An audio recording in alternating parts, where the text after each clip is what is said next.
Hey friends, happy hump day. It's Wednesday, it's rainy in Birmingham.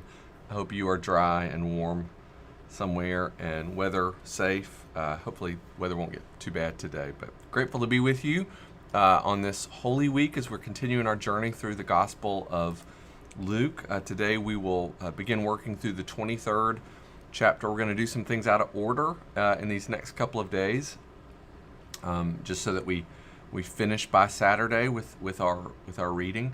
Again, so looking forward to all of the services on the way this week, not just the in-person ones, but also our pre-recorded online services. I think you're going to be so blessed, those of you that take part in online Maundy Thursday and online Good Friday.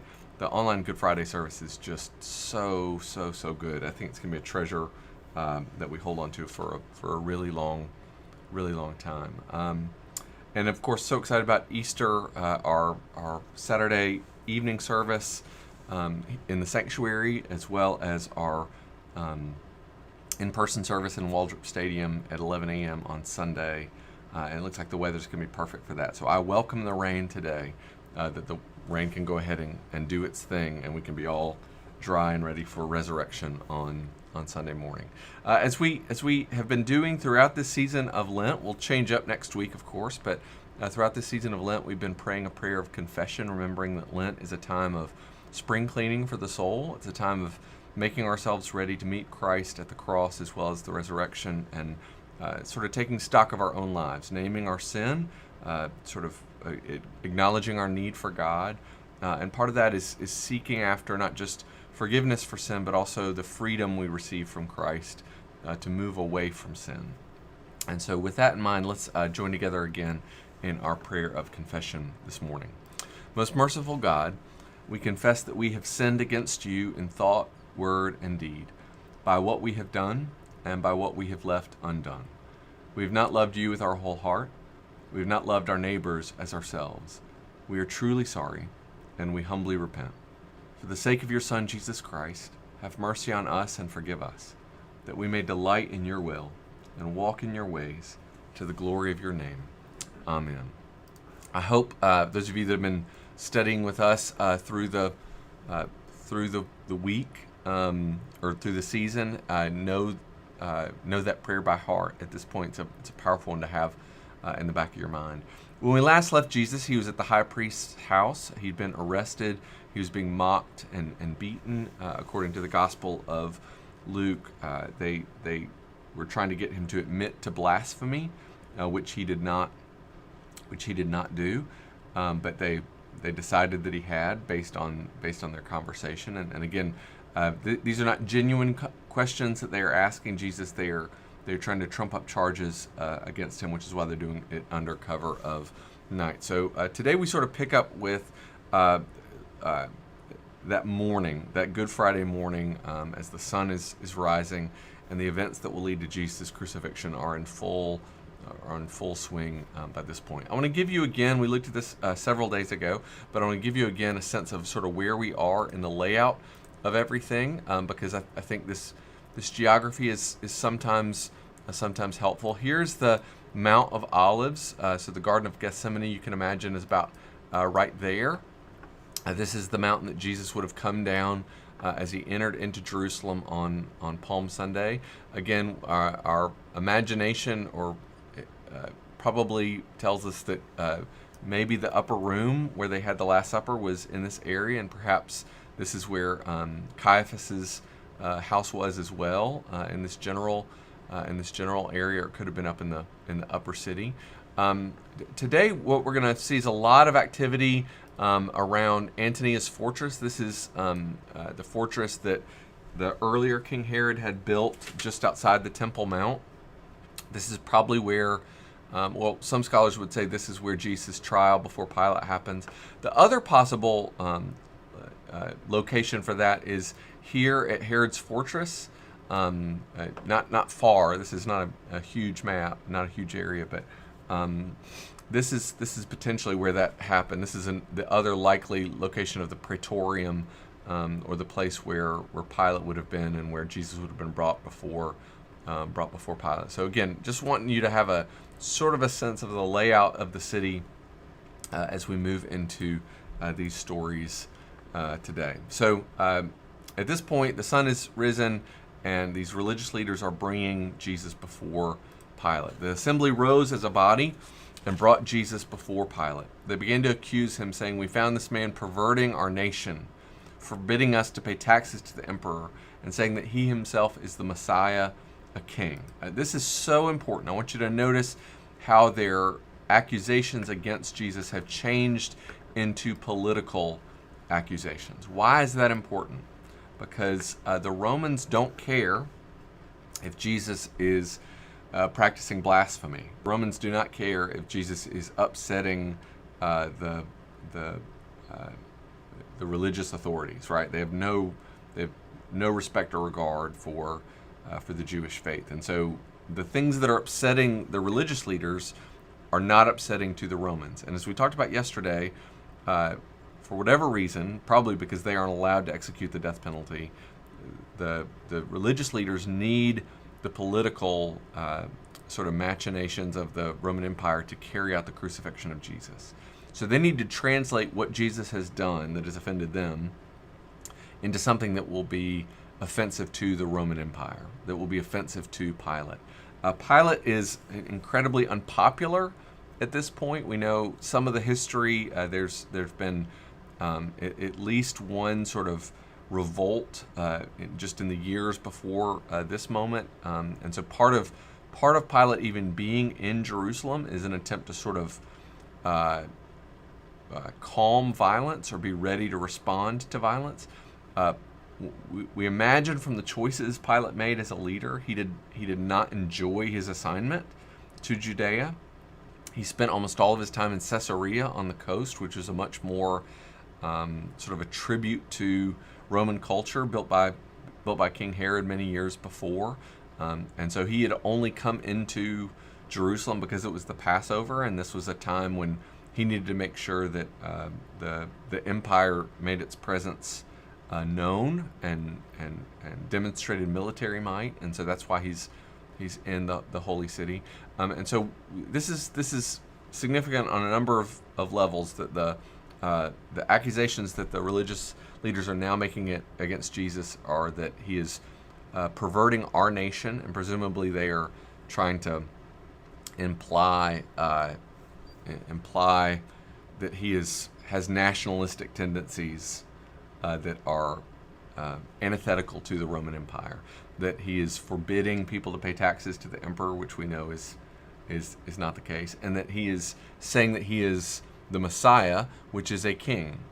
So he is declaring himself a king. And remember, we talked about last week how important these mentions of kingship are in this last week of Jesus' life, beginning with that kingship parable just before he enters into Jerusalem on Palm Sunday. Luke wants us to see that Jesus is in fact the king, and so these mentions of Jesus as king come up over and over and over again, beginning with chapter 19 all the way through the crucifixion. So again, these are trumped up charges, and they have been translated into language that hopefully Pilate will find offensive. Then Pilate asked Jesus, "Are you the king of the Jews?" And this is a mocking question, right? At this point, Jesus has been beaten. He's been in a sort of a holding cell all night long. He's probably not slept at all. He does not look anything like a king. "Are you the king of the Jews?" Jesus answered, "You say so," which is very similar to the response he gave to the religious leaders when they asked him about being the Messiah. Then Pilate said to the chief priests and the crowds, "I find no basis for an accusation against this man." This is important because the Gospels want to make it clear that Pilate bears responsibility, but Pilate also becomes sort of the voice of not the voice of justice, but it makes it clear that Pilate thinks that there's no ground for Jesus' crucifixion, and he names it as much here in the Gospels. Pilate also, though, represents if there are sins of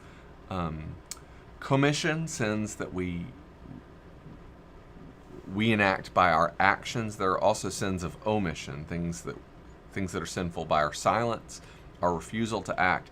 And Pilate is sort of the patron saint or the patron sinner.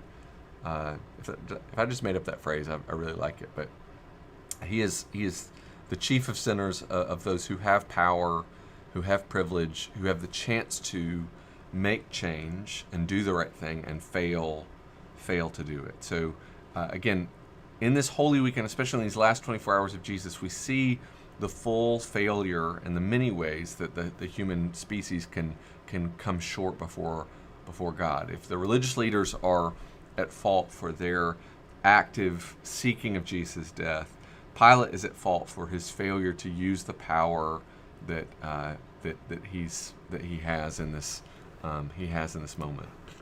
But they were insistent and said, he stirs up the people by teaching throughout all Judea, from Galilee, where he began, even to this place. This is important because Galilee was the sign of a revolt against the Roman Empire, a failed revolt, when Jesus was probably 10, 11, 12 years old. And so there's a reputation that Galileans are troublemakers, that Galileans stir up discord and revolt. And so this maybe piques Pilate's interest, because Judas the Galilean, again, this is when Jesus is just a boy, stirs up all the folks in I think we talked about this maybe in Sepphoris, just an hour's walk from Nazareth. He stirs them up to not pay their taxes. And as a result, there's a mass crucifixion, and there's also sort of a selling into slavery of all these folks that participated in the revolt there in Sepphoris. So the fact that Jesus is from Galilee maybe conjures up images of this prior Galilean revolt. When Pilate heard this, he asked whether this man was a Galilean. And when he learned that he was under Herod's jurisdiction, this is not old King Herod, famous King Herod. This is one of King Herod's sons. He sent him off to Herod, who was himself in Jerusalem at that time. So this is Herod, who is the tetrarch of, I know this is a little confusing. Don't get caught up in this if this needs to just fly over your head this morning. It's fine. It's raining outside. But remember, we've talked about the regions of the Holy Land, and Galilee is the area to the north where Jesus spends most of his life, and certainly most of his adult ministry in Matthew, Mark, and Luke. The centerpiece of which is the Sea of Galilee. So one of King Herod the Great's sons is also named Herod, and he rules over a portion of the kingdom that centers around Galilee. That Herod is in Jerusalem because it is the time of Passover, and so he's come into Jerusalem for the feast. And Pilate sees a chance to sort of let this be a local matter. If he is the governor, he sees the chance for this to be a mayoral dispute that is handled by the city council. And so he knows that Herod's in town, and so he wants Herod to have to take care of this. He sent him off to Herod, who was himself in Jerusalem at that time. Verse 8, when Herod saw Jesus, he was very glad, for he had been wanting to see him for a long time, because he had heard about him and was hoping to see him perform some sign. All right, if Pilate is sort of the patron center of, I don't want to have anything to do with this, not my responsibility, Herod represents all those folks who are curious about Jesus, but that's sort of where it ends. And we know that Herod's curiosity, he was a fan of John the Baptizer, but because of some family dysfunction, he ended up being the one who executed John the Baptist. So there's Herod represents sort of those who want God to do something impressive, but have no interest in sort of offering themselves to God. And so again, all these displays of power, and the irony is that the one who holds true power is the one who is half naked, beaten, bleeding, who has not slept the night before, who's about to give his life on a cross. All these earthly symbols and structures of power are passing. Nobody names their kid Herod or Caesar or Pilate. So again, just so many instances here of the brokenness of of humanity, and really what the Gospels want to do. We've gotten this wrong in history, certainly in the Christian movement. We've liked to blame certain groups, especially our Jewish brothers and sisters, for the death of Jesus, which is a tremendously horrific and demonic reading of the gospel. It's just wrong in every way, spiritually, intellectually, historically. It's just the worst. Because what the Gospels do is they sort of don't lay blame at any one group of people, and not even a person or two. It's sort of just, it's this, nobody comes off on Good Friday looking good, except for, nobody comes off on Good Friday looking good. So Herod bears responsibility, Pilate bears responsibility, the religious leaders bear responsibility. You can even say that the disciples who have betrayed and denied and deserted bear responsibility. No one comes off looking good on Good Friday. So now Jesus stands before Herod. Herod questioned Jesus at some length, but Jesus gave him no answer. The chief priests and the scribes stood by, vehemently accusing him. Again, they're doing their best to make him look guilty, because this is not going well. Even Herod with his soldiers treated him with contempt and mocked him, because Herod is disappointed that he won't do a sign for him. And so he put an elegant robe on him and sent him back to Pilate. And so this is sort of Herod's done with him. He's been sort of his plaything, and because he won't perform for him, he just dresses him like a king and sends it back to Pilate. That same day, Herod and Pilate became friends with each other. Before this, they had been enemies. Now, this is so striking because we've already seen the Sadducees and the Pharisees, who don't like each other. They cooperate because they are so frustrated by Jesus. And here, Herod and Pilate, who typically do not get along and like each other, suddenly work together in the midst of meeting Jesus. So again, I can't say this enough. It's such an indictment of all the ways in which humanity fails to recognize God in our midst.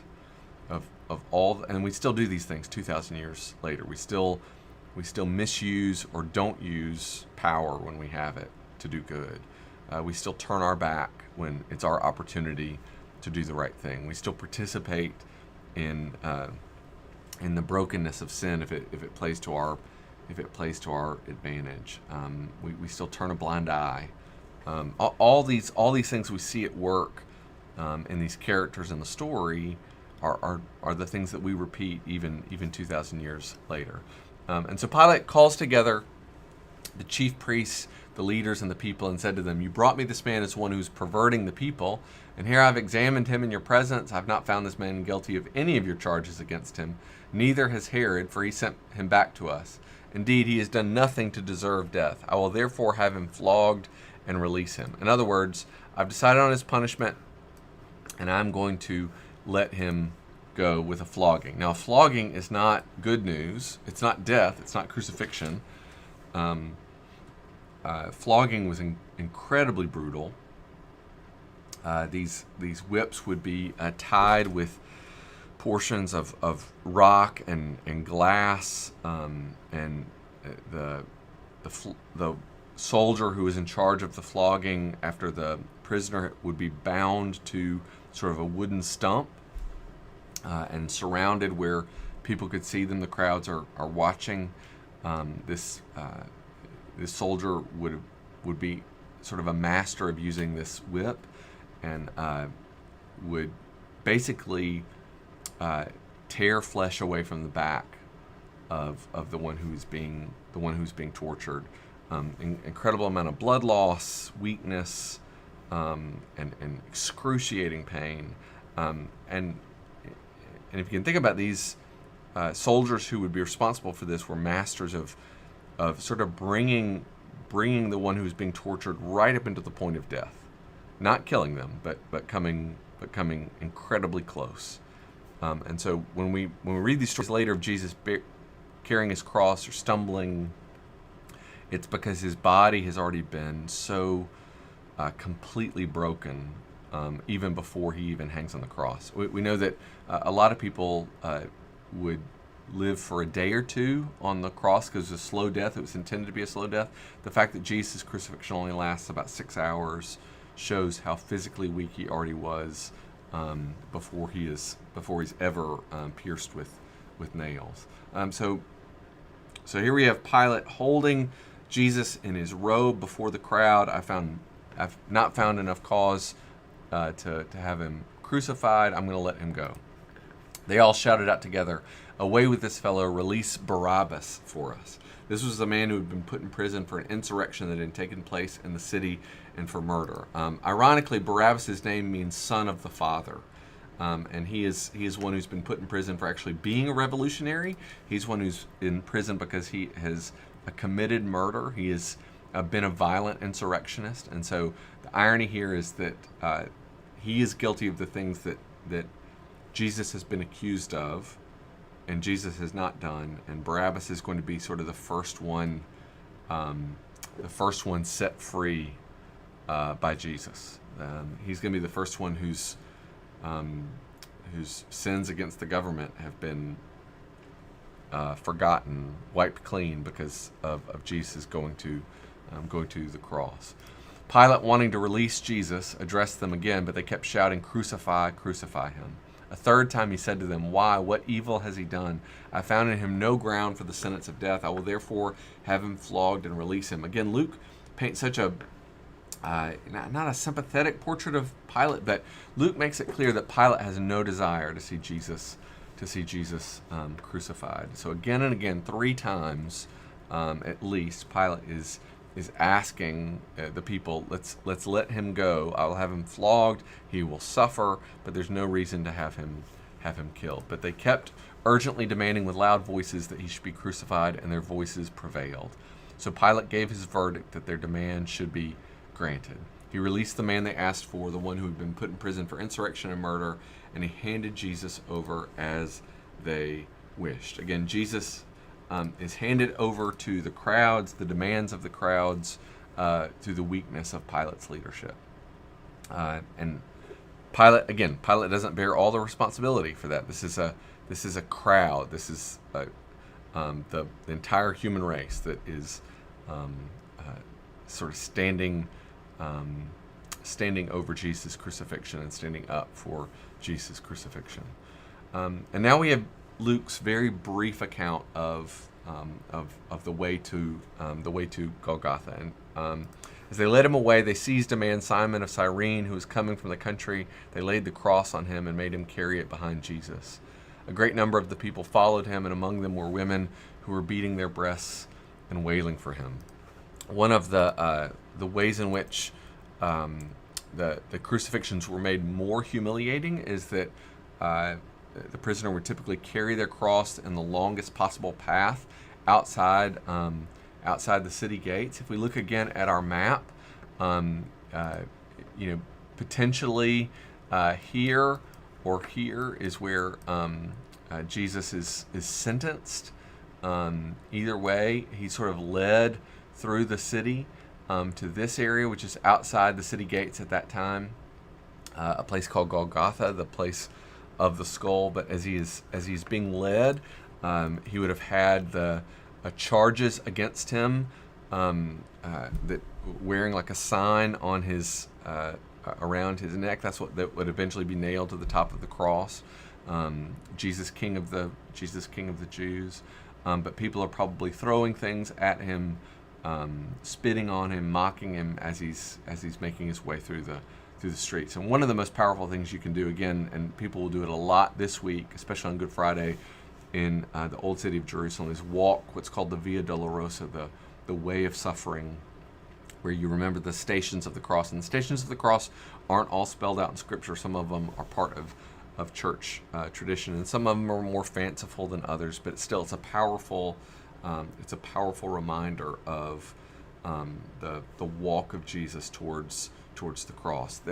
And I should say, there's Stations of the Cross here in Homewood, a walking opportunity that the churches do together on Friday afternoon if you're available for that. And hopefully the weather will be good for that if you want to take part in it. It's a really powerful way to mark Good Friday.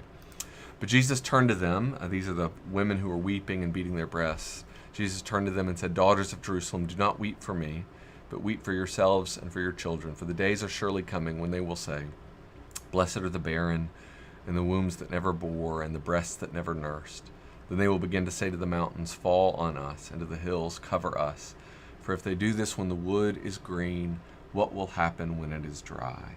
Again, and this is where our reading ends for today. This is a unique passage here in the Gospel of Luke. It's this grieving of Jesus speaking to the women of Jerusalem as he's walking towards the cross, and this greater grief that is to come. That this perhaps the fall of Jerusalem historically, that's certainly a possibility that Jesus is addressing, but also this this almost apocalyptic language of Jesus towards a difficult age that is to come, and the grief that the holy city has turned its back on the Son of God. The holy city has turned its back on the Messiah, on the Anointed One when he's come. And if they do this when the wood is green, what will they do when the wood is dry? If they've done this in the midst of life being here, how will they act when the Son of God is withdrawn from them? So tomorrow we'll pick up with the story of Jesus' crucifixion and the way Luke tells that story, and I look forward to reading through that with y'all. I'm grateful that you've joined us. Grateful for all of you that have been faithful through this season of Lent. Tomorrow will be our last Lenten daily Bible study, and then we'll pick up on Monday rereading the book of Acts, starting with chapter 13. So again, grateful for y'all, and hope to see you tomorrow on Maundy Thursday as we continue our reading. May the Lord bless you and keep you. May the Lord make his face to shine upon you, be gracious unto you. May the Lord lift up his countenance upon us all and grant us peace.